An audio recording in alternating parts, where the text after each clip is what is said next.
of Lot. And what I'm seeking to do at the beginning of this study is just help you to understand what made Lot tick.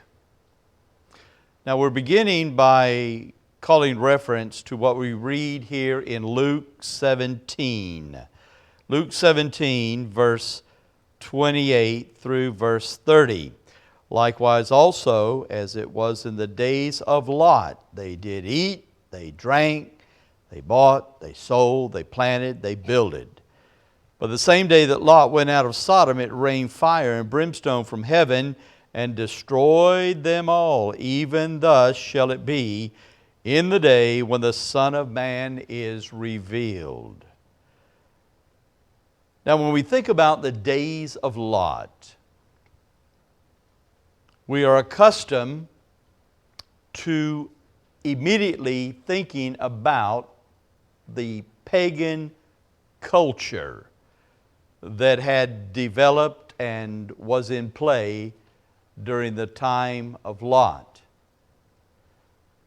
But because Lot is mentioned, I think that there is a missing element that I want to spend a little time observing, and that element is this.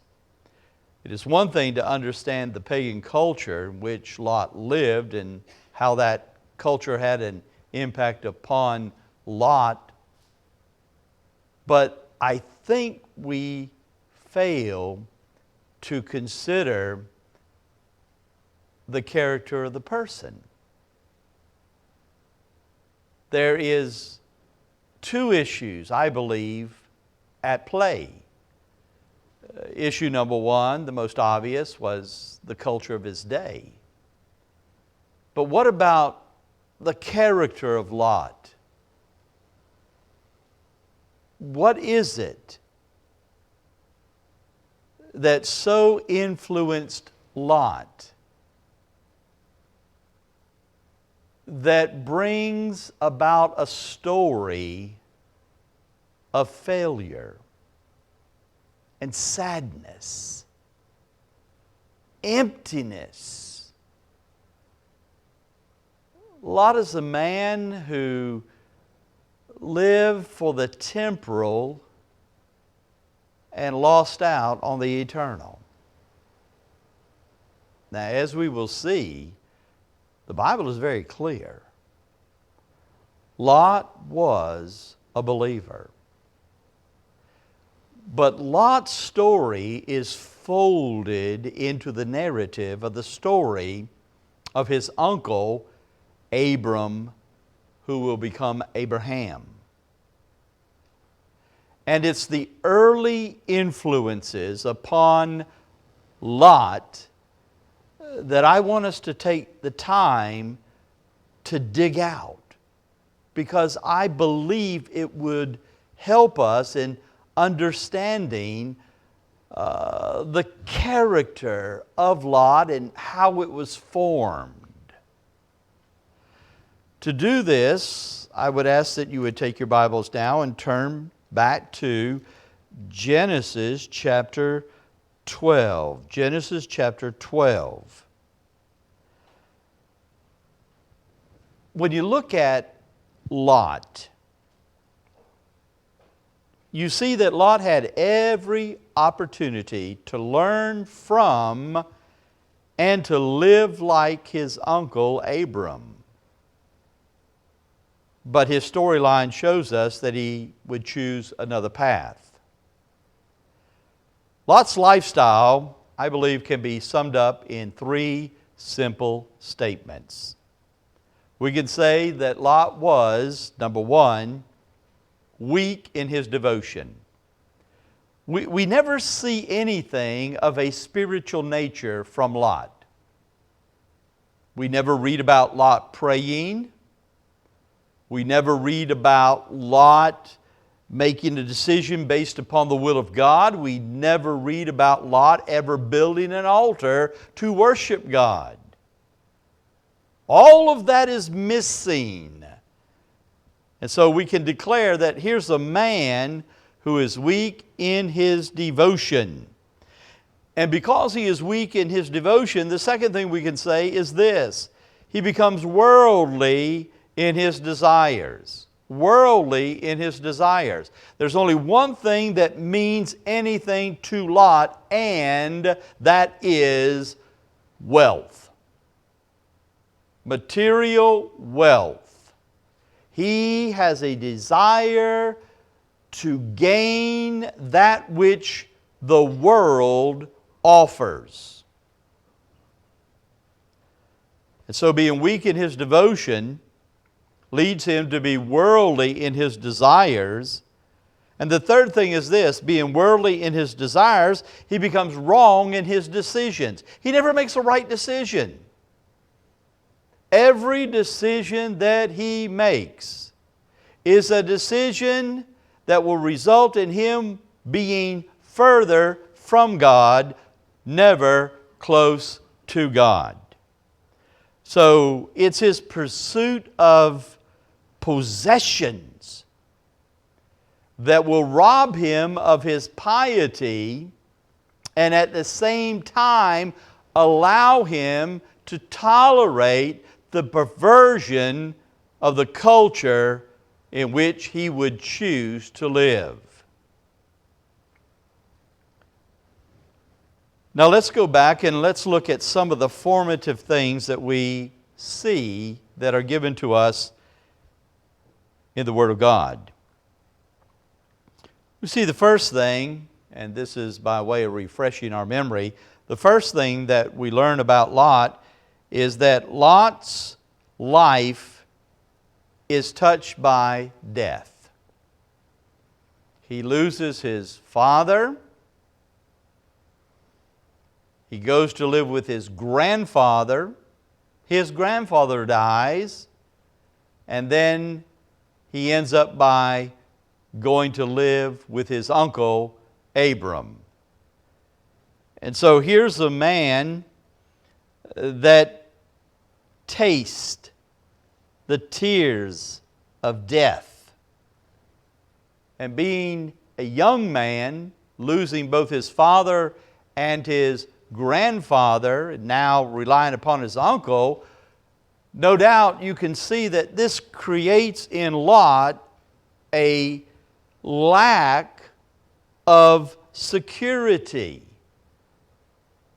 So instead of trying to find security in the people around him, he will change his course and seek to find security by way of the possessions that he can acquire.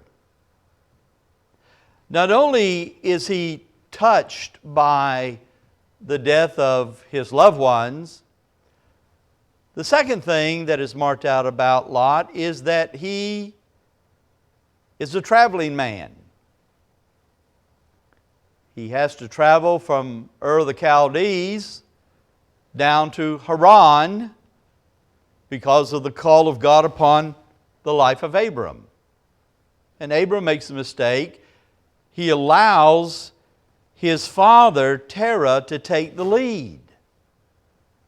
It is Terah who leads them from Ur of the Chaldees to Haran. Terah's name means delay. They will be delayed in Haran until Terah dies. And then after the death of Terah, then they will commence traveling from Haran, making their way finally into the land of Canaan. But even as they find themselves now in the land of Canaan, there's a problem. There is a problem. And this problem is presented in chapter 12, verse 10. And there was a famine in the land. So Abram has moved from Ur of the Chaldees, where he receives the initial call of God. Stephen talks about that storyline in Acts chapter 6, Acts chapter 7 and 8. He gives some insights that actually we do not read here in the book of Genesis. But Stephen, as he recounts the call of Abram, he talks about the fact that the Lord God appeared to him and called him, giving him very simple, straightforward instructions. Get out of your land. Get away from your family. I am going to make of you a great nation. I'm going to bless you. I'm going to make your name great, and thou shalt be a blessing. So God spells it all out. The storyline would have been much different had he obeyed the Lord. But he allows his family, and often our own family becomes the most hindering element in our quest to serve and follow the Lord. Many times we are far more concerned about pleasing our family than we are about pleasing God. And that was a great mistake on the part of Abram. But now that his father is gone, now he moves on to the land of Canaan. But when he gets there, having spent that time of delay in Haran, as he gets to Canaan, what does he face? He faces a famine. A famine. Now, instead of relying upon the Lord and exercising great faith, what does he choose to do? Verse 10. And there was a famine in the land, and Abram went down into Egypt to sojourn there, for the famine was grievous in the land. So instead of trusting God to keep him in the land of promise, he looks at the circumstances through the eyes of flesh, not the eyes of faith, and he makes a decision to go to Egypt. Now, as he makes his way to Egypt, he knows something about the culture of Egypt.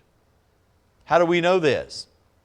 Because he talks to his wife Sarah, or Sarai.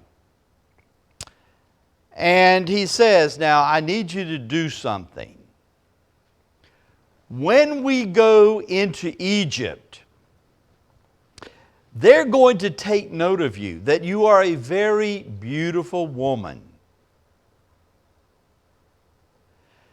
And it may come that the Pharaoh may choose you and make you a part of his harem. Now that in itself to me is pretty bad. But it actually gets worse. Now Sarah, this is what may happen to you. But I'm going to ask you to make it known that you are not my wife, but rather you're my sister. Because it's one thing for you maybe having to go into Pharaoh's harem, but if they know that I'm your husband, before they do that, they'll kill me. So I'm asking you to put up with the possibility of maybe becoming a part of a harem, and also providing a cover for me. Can you imagine how Sarah must have felt? I mean, her options are not looking good. But that is exactly what happens. Look at verse 14. And it came to pass that when Abram was come into Egypt, the Egyptians beheld the woman that she was very fair. And the prince also of Pharaoh saw her and commended her before Pharaoh, and the woman was taken into Pharaoh's house. Now, because Pharaoh has been told that she is Abram's sister and not wife, what Pharaoh does in verse 16 is most interesting. He is willing to pay a dowry for Sarah. Note in verse 16, and he entreated Abraham well for her sake. And he had sheep and oxen and he-asses and men servants and maiden servants and she-asses and camels. In other words, he paid very well for Sarai. So here she is taken into his harem. She has provided cover to save his skin, and now he's gotten rich.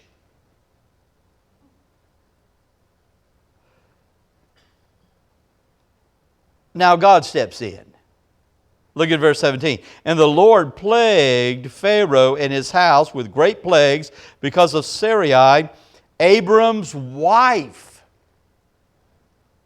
And Pharaoh called Abram and said, What is this that thou hast done unto me? Why did you not tell me she was your wife?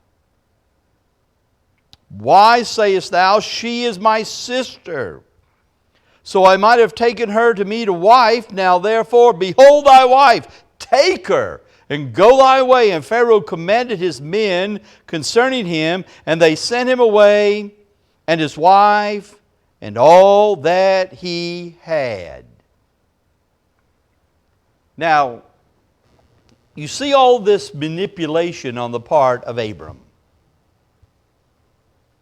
Now, it would seem that Abraham is going to be able to walk away from this, getting his wife back, and getting to leave Egypt safely, and especially leaving Egypt with great wealth.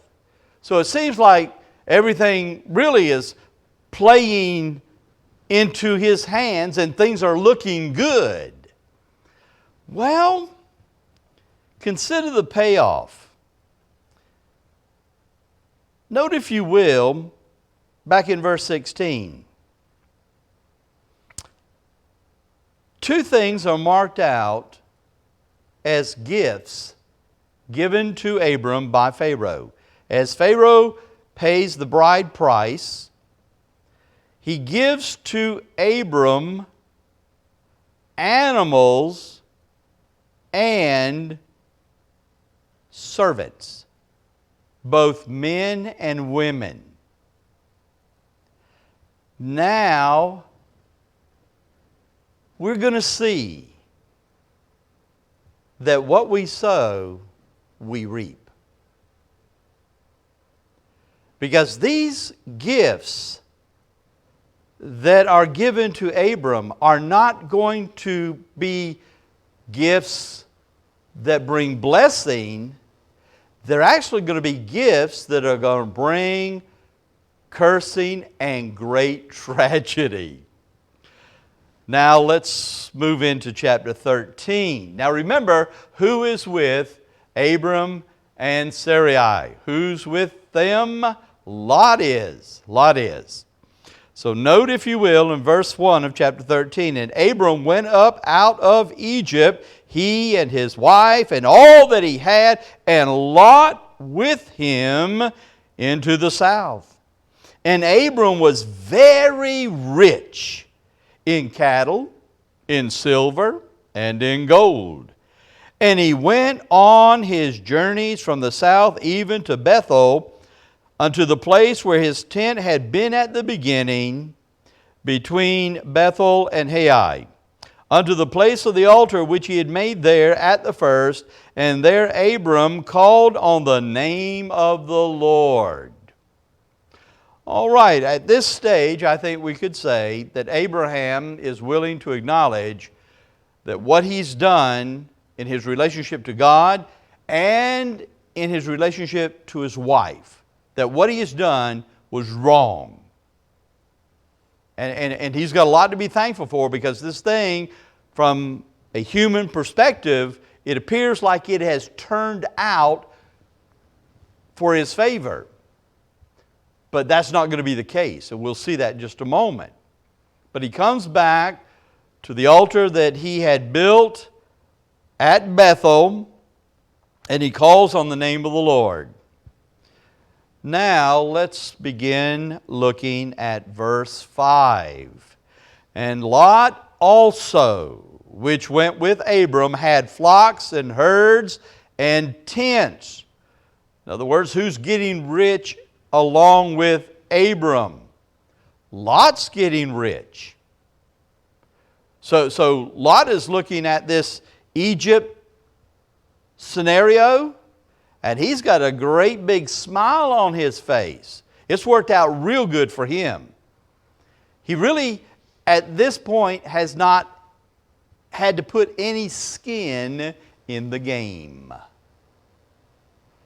He's just riding along, and now he's able to siphon off some of the goods.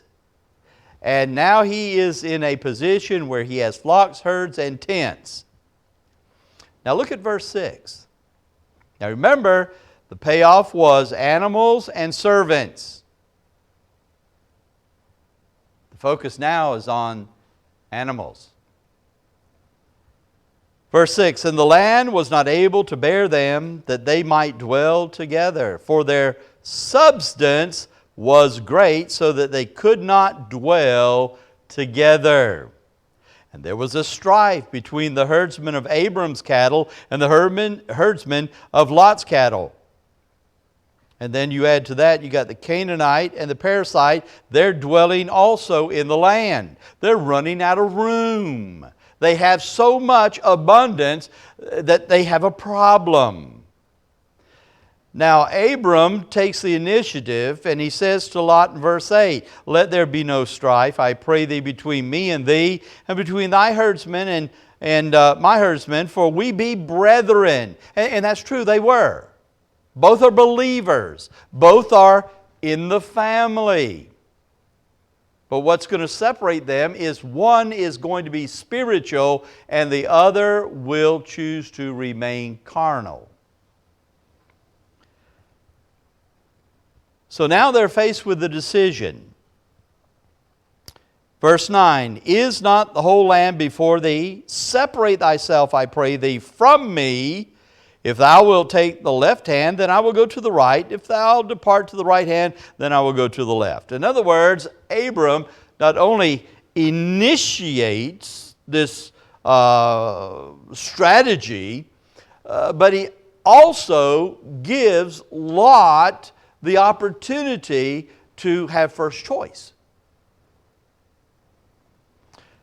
Now, the fact that Lot does take first choice, that right now begins to reveal something about the character of Lot. What can we say about Lot? Lot is not only enamored with his wealth, but he is a selfish man. A selfish man. Verse 10, and Lot lifted up his eyes, and behold, all the plain of Jordan that was well watered everywhere before the Lord destroyed Sodom and Gomorrah, even as the garden of the Lord, like the land of Egypt, as thou comest unto Zoar. And Lot chose him all the plain of Jordan, and Lot journeyed east, and they separated themselves the one from the other. Abram dwelt in the land of Canaan, and Lot dwelt in the cities of the plain, and he pitched his tent toward Sodom, but the men of Sodom were wicked and sinners before the Lord exceedingly. All right. We're starting to see the impact of the influence of Abram on Lot. Though Lot could see many good things in Abram, he would choose to style himself after the bad things that he saw in Abram. What did Lot do based upon what he had seen Abram do earlier? Well, the first thing he does is he chooses Sodom. He chooses Sodom. Now there's a reason why he chooses Sodom. Look, if you will, back in verse 10. He chooses Sodom because it is a well-watered land, and it was a land like the land of Egypt. Lot loved living in Egypt. I'm sure that when Pharaoh made known what was happening with the plagues, I'm sure that Lot wasn't concerned about Pharaoh. Lot wasn't concerned about Abram. Lot wasn't even concerned about Sarah. He was concerned about one thing. Oh man, are we going to be deported? And of course that's what happens. I mean, he's loving living in Egypt.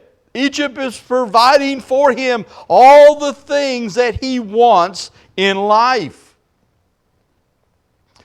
And so, according to Lot's way of thinking, if Egypt had been good enough for Abram, then certainly Egypt is good enough for me. But now he can't go to Egypt. So what does he do? He chooses a land that was like Egypt. He chooses Sodom.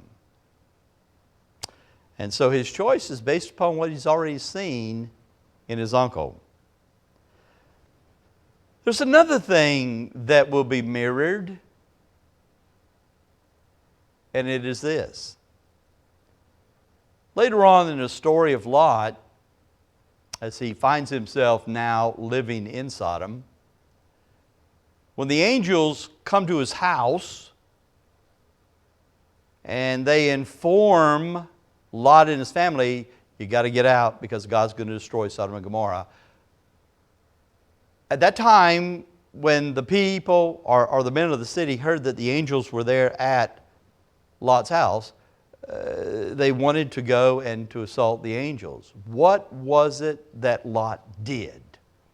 And I've always wondered why he did this. And I think the answer is clear. Lot did with his daughters exactly what he'd seen his uncle Abram do with his own wife. Think about that for a moment. Lot was willing to surrender his daughters as Abram was willing to surrender his wife. For what reason? Self-preservation. Self-preservation. So he chooses Sodom. He had seen Abram make a bad choice based upon the good of the land. So he makes the same choice. And as Abraham had been willing to use his wife, now Lot turns around and he's willing to use his daughters. And so the end result is, as Abram had brought trouble to his family, Lot too had brought trouble to his family. How bad did it get? Well, in Genesis 19 we'll see that when the angels come to warn Lot and his family to get out, what does Lot do? Lot lingers. And what does his wife do? She looks back. The angels literally have to take him by the arm and drag him out of the city. And then the angels tell his family, don't look back. And what does Lot's wife do? She looks back. And God judged her immediately. And so here we can see that Lot is picking up some things from Abram. And the time that he picks these things up from Abram is not at a time when Abram is strong,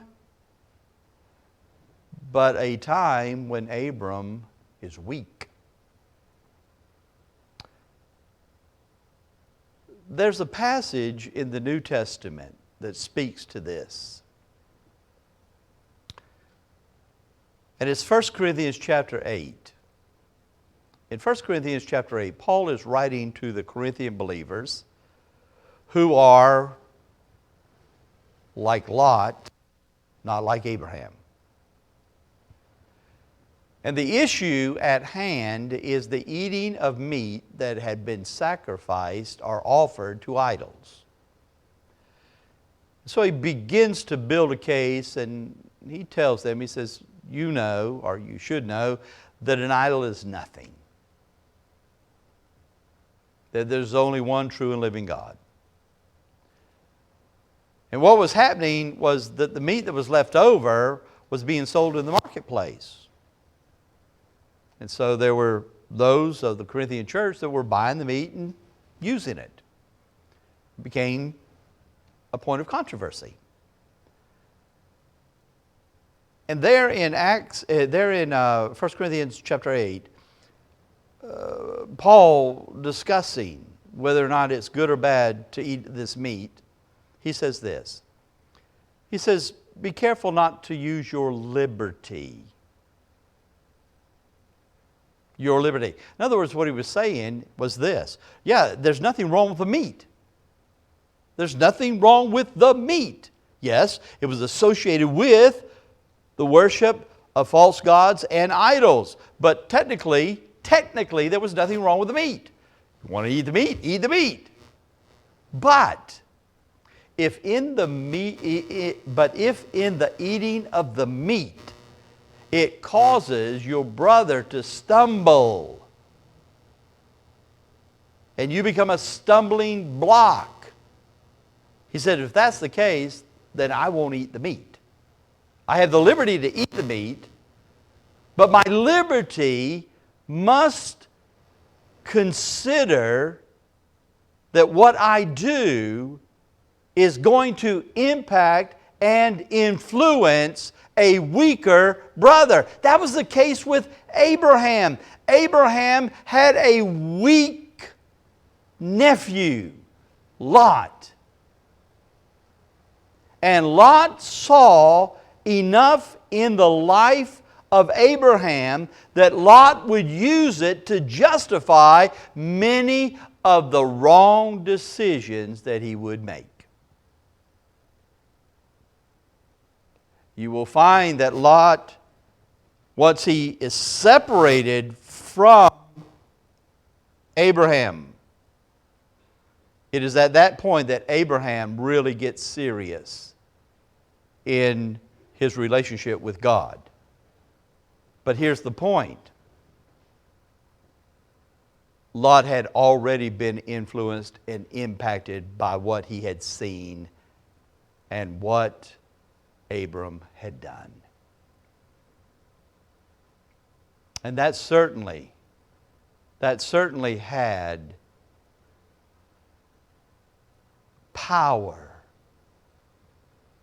on how and why Lot was the man that he was.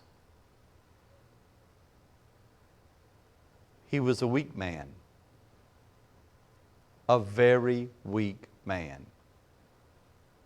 And Abram could have and should have considered that everything he was doing, every decision he was making, he was doing so in view of Lot.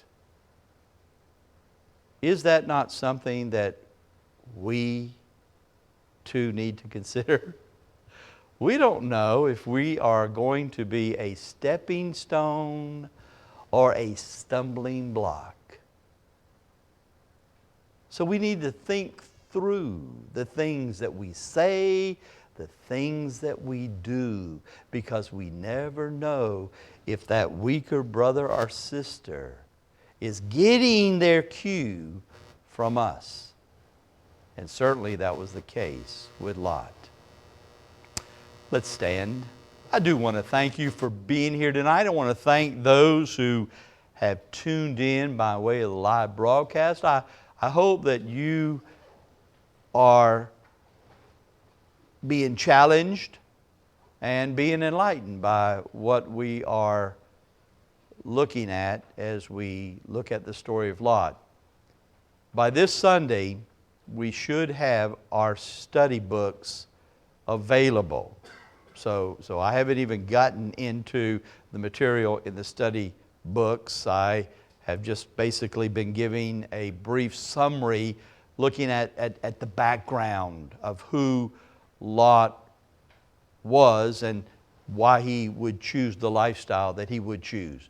But we'll begin looking at his story, and you'll have the material to be able to go along with us and actually to study ahead.